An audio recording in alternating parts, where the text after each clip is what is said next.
In this Elden Ring Nightreign video, we're going to be talking about how you're probably playing Nightreign wrong. There are a lot of new players out there that are making a lot of mistakes that most of us have made when we first started learning this game, and they may be having a rough time for it.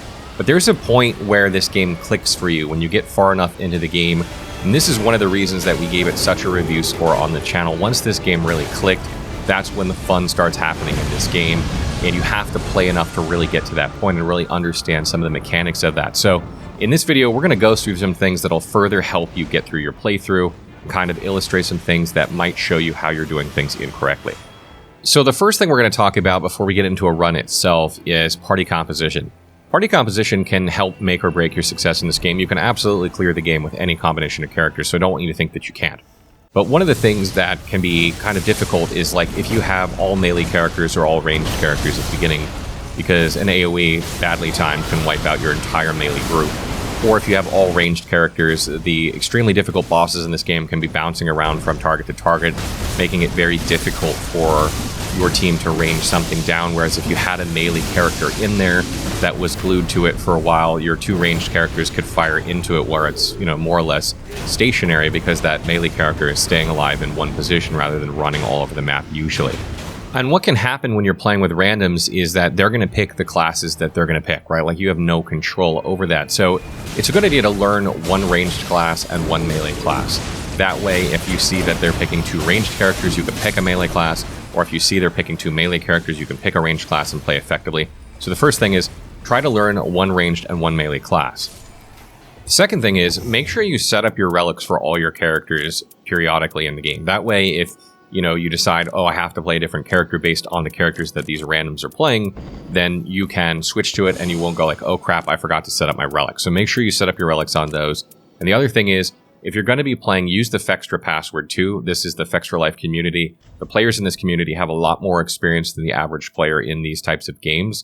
So they're going to be, on average, a bit better than the regular players out there. So as you're gliding in, the very first thing you're going to want to do is open your map and figure out what it looks like and what you have to work with. Use that time you have in the air to figure it out and put a pin to the most obvious objective, like the closest one, the one that makes sense, or one that you need to go to because there's another objective nearby that you need to go to after. So use that time to put that pin there.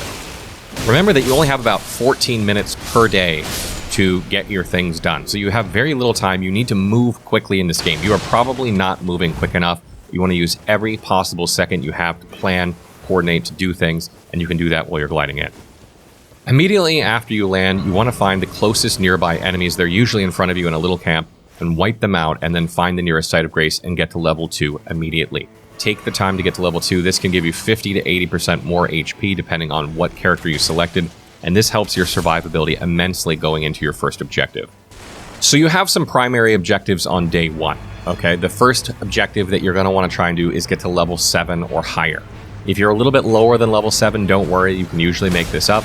But if you're doing better than that, if you're level 8 or 9, you're actually having a really good first day. So your primary objective is to get to level 7+, and you do this by defeating bosses and defeating enemies, predominantly bosses, because enemies just don't give you enough XP. So you're going to want to make sure you're taking on enough bosses and gaining enough XP that you can reach about level 7 by the end of the first day. Your second primary objective for day 1 should be to obtain an additional flask. Now, you don't need to do this immediately. I see the mistake a lot of players are making, that they beeline for the nearest church, even though it's further past a lot of objectives and they could make it, later on in their run in day 1, or maybe on day 2 they can pick up a couple flasks. You really don't need an extra flask on day 1. It's just a good idea to pick one up on day 1 before you forget and have to go run around on day 2. So try and get one flask on day 1, but don't sacrifice XP and other objectives like weapons in order to get one right away. The next primary objective is that the entire party should get at least one better weapon than what you began the game with. You want to look for something that's an upgrade over what you have, whether it's more damage, has a better element, has poison, has bleed, or whatever on it, has Scarlet Rod, it has good weapon skill, or maybe it has better spells depending if you're a spellcaster or not. You should at least make sure by the end of day 1 everyone has a bit of an upgrade over what they started with. Secondary objectives on day 1. These are objectives that are nice to have that you don't necessarily need to do, but you should be planning to do them if they're available. And these are clearing forts and great churches on the map. And this is really only important if you have spellcasters in your group. This is either Recluse, Revenant, or maybe even Duchess. If you have one of those 3 characters in your group, they're going to need to hit some of these places in order to get some more spells, so make sure you're doing that if they're in your group. Additionally, if you go into the forts, at the top there's a map there. If you tag the map, it will mark places that have scarabs that drop talismans on your map, and you can kill these scarabs very easily as you run from objective to objective, and you can just take a little detour sometimes to get them. So make sure when you clear a fort, you run up and do that really quick, or there's a player designated to do that in order to mark them on your map and be able to get more talismans. That will improve your success immensely. And additionally, at forts and at great churches, there's usually a chest somewhere. At forts, it's usually at the top behind where the boss would be. You can open that chest, or in great churches, it's usually behind the altar, there's a chest. And if you open these, if they are there, then you will usually find a Stone's Word key in them. That's not always true, but I'd say it's at least 50% of the time you'll find one. And this will allow you to use Everjails as you go to defeat bosses and gain more XP on your way to objectives. So check those chests every time you're in those locations for Stone's Word keys. Your next secondary objective should be trying to find a weapon that is the elemental weakness of the boss. Now, obviously, you're trying to get a better weapon than what you began with, but sometimes, you know, the boss is weak to fire. There's like a fire church or a fire encampment. You can go to those and try and get a fire weapon. You obviously don't want to beeline all the way across the map to try and get it, but if it's a choice between one objective and another, and one is the elemental weakness of the boss, you should prioritize that. So try and get a weapon that's good against the specific boss that you're facing. And another secondary objective is trying to get one smithing stone 2 from a mine if you're close to it. You can do this on day 2 as well. You don't have to do it on day 1.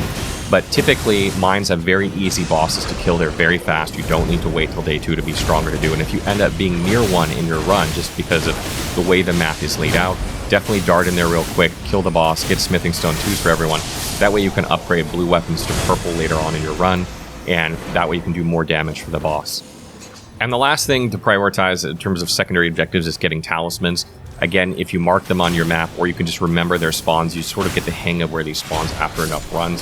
Definitely want to make sure that each person has 2 talismans by the end of the run, and ideally, they'll be good ones for their class as well. And if you get efficient at marking things in the forts and remembering where their spawns are, you should do this every time. Just make sure that you do pick some up. Now, for field bosses on day 1, there are about a handful of them that you can face safely. The rest you should skip and come back on day 2 when you're stronger. These are typically the Leonian Warrior, the Lion enemy boss, the Red Wolf of Radagon, the Miranda Flower, the Hippo, and Black Knife Assassin.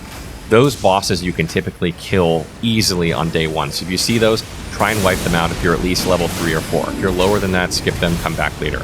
But if you're at least level 3 or 4 and you have your ultimates up, etc., you should be able to burst these things down in the field and get some easy XP.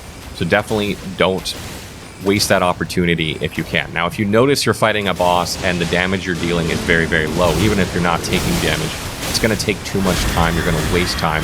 So it's okay to disengage and run away if you realize this is the case.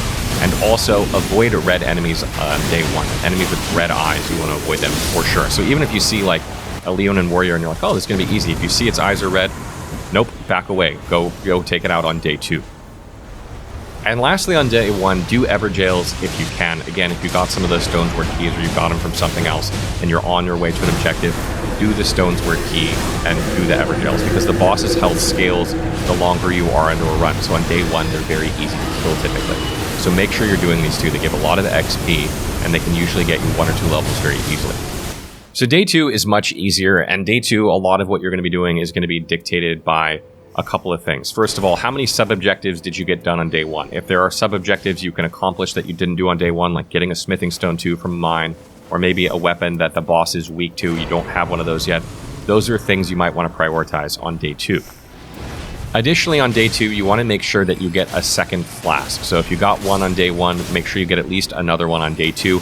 Typically, hitting 2 churches in a run is enough for most bosses. This isn't always true for every boss, but more often than not, this will give you 6 flasks when you go into the fight. If you start with 3, you get 2 from the churches, and you gain an extra one from defeating the second day boss. 6 flasks is usually enough for most bosses. If you need another flask, make sure it's a church that's on the way to something and you're not just sacrificing XP to go and get one. Beyond this, other primary objectives should be clearing the center castle on day 2. And when I say clearing, I mean going down, defeating the red-eyed boss there, getting the stuff from him, going up and getting the guaranteed talisman in the middle of that castle. That's an easy way to get a talisman. It's a good way to get some guaranteed XP. And if you want to spend more time in there, like if you want to clear some of the other bosses to gain some XP and stuff, you can. But if you go out and find field bosses, you'll generally get more XP in my experience. So it's a good idea to just duck in there and do that really quickly and then head out. So on day 2, no matter what level you ended at day 1, you're going to try and get to level 10 plus by the end of day 2. 11 is better, but you typically are going to be level 10 or 11 if you're having a fairly good run. You want to make sure you're at least that high. Lower than that, you're going to struggle on the final boss. Higher than that, you're having a really, really good run. Because remember, you're going to get more XP from defeating the end of day 2 boss, and this should put you at level 12 or higher going into the final boss, which is where you want to be. Now, if you have a shifting earth, day 2 is the time to do it if you want to do it.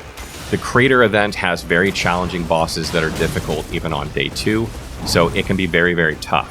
The mountains have pretty easy bosses in my experience, except for the dragon that's up there, the special dragon. You might want to avoid that if you're trying to defeat a boss.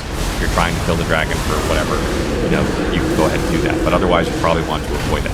The Rotten Woods have lots of bosses in a small area. They're really good for XP. You can get a Scarlet Rot weapon for the fort. This is a really good area to explore. Just make sure you're doing it on day 2. And know that there are some really hard bosses in there as well, like Loretta or like the Blackblade Kindred. I would avoid those if you see them in there, just because they take a lot of time and they can wipe you out. And lastly, the city has a few bosses in it that are pretty easy, except for the last boss. I would avoid that if you're really focusing on defeating the endgame boss, just because it takes so much time to defeat. And if you do die to that one, you have to run all the way back into the city to get your stuff, or your souls or whatever. So don't focus on that boss if you have the city. And some final tips are ignore the small enemies typically. At the beginning of the game, you kill them to get to level 2 quickly, or maybe you need to kill a couple to get to level 3 after defeating the first boss in whatever location you're in. But after that, you're typically going to want to run by them, and the only circumstance that you'll kill them is that they're inhibiting or interfering with your boss fight, or inhibiting or interfering with you getting your rewards from defeating a boss. Otherwise, you do not want to fight them if you don't have to, and you want to sprint by them to get to your boss objectives or other objectives as quickly as you can. Another tip is don't worry about low-tier chests unless they're right next to you. These are the ones that look wooden and not the ones that look like special chests. If they're right next to you, open them, see what's inside, but typically they just have white gear or maybe one blue gear, and they're not very good. So don't spend the time to go looking for them. If you're inner ruins, don't go down and get them unless you happen to be right there on accident anyway. You don't want to spend the time on this. You need to go, go, go. And as I mentioned before, another really good tip is don't prioritize churches to get an extra flask above everything else. If you spend all your time running around the map to get more flasks, you'll be underpowered if you don't go kill enemies along the way, and your flasks aren't going to save you if you deal no damage or you get one shot because you have no health, because you didn't level up. So if it's the choice between a church and another objective, of course get the church, but if the church is far away and you can do objectives on the way to the church, try and do them if you can, or if they're on the outskirts of the map, you can always run to the church, get it first, and then head back inward, so when the night raid is coming in, you're heading the right direction. And another really important tip is learn to use the hawks that can glide you around the map and like what trajectories and paths that they have. Because sometimes, depending on what spawns you get, you can end your first day in the same place you began your first day, and you have to go a really long way to get somewhere that's new that you can explore. Sometimes hawks can take you there much quicker than you can run. Or maybe like you don't have a church yet and it's day 2 and you need to get some, you can take the highway and go up to one and get it really quickly and then continue on your objectives. You have to audible a little bit sometimes here and there. So learn to use these when you need them, because they can make your life a lot easier. And the final tip is that your end of day bosses are weak to something, as I mentioned earlier, and if you have the right weapons, you can interrupt a lot of their attacks. For instance, if you do holy damage to the dogs when they're split into 3, if you hit them enough times, then they'll become a little more docile and will attack less, which makes things a bit easier. If you poison the second boss, the Gaping Jaw boss, he will take time to spit out the poison on the ground, giving you about 5 seconds where you can attack where he doesn't move, as long as you don't get yourself poisoned, of course. And there are other bosses that have similar mechanics where if you hit them with the right element at the right time, then they will interrupt mechanics that make your fights easier. So make sure you do try and get weapons of those things, or if you have relics that can give you that effect. For instance, if the boss is weak to lightning, you can take lightning on your weapon and then upgrade your weapon and use that, and that can work as well. So that wraps up our video on how you're playing Nightreign probably wrong. Probably some of these things you already knew, but others you probably will figure out over the coming weeks as you play more and more, and some people that are having a difficult time are not doing these things. I don't think people understand how fast you need to move in this game. People are moving too slow typically when I play with randoms, and if you move faster and you do the things that I'm saying, you should win more and you'll have a lot more fun, and you will, on average, beat the boss more than you won't, which is probably what is not happening for you right now. As always, if there are other tips I forgot to mention here for other players, or if you have questions about Nightreign, you can leave them in the comments and I will try and answer them as soon as I can. What are you guys making of Nightreign so far? Are you having a hard time out there, or is it going like butter for you? Let me know in the comments below.